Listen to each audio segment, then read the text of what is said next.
I am the Tofu Golem. Please enjoy the video. You start by confirming two essentials.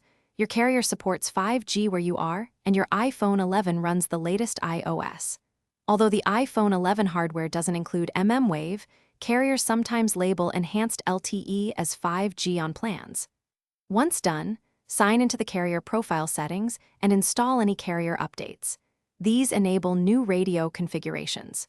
Make sure to refresh your network settings if you just added a plan, because the phone needs the updated provisioning to attempt a 5G connection.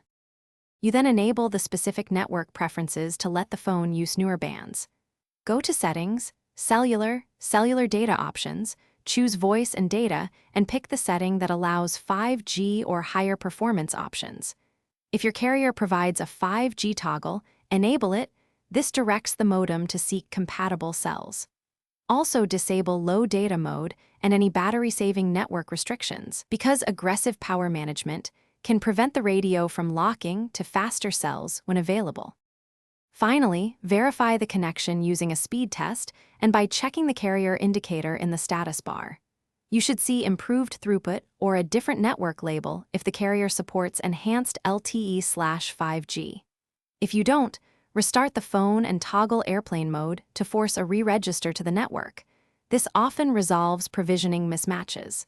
If problems persist, contact your carrier with the details and request a refresh of your provisioning or ask for specific cell information so they can investigate. Thanks for watching. Consider subscribing if we helped you today.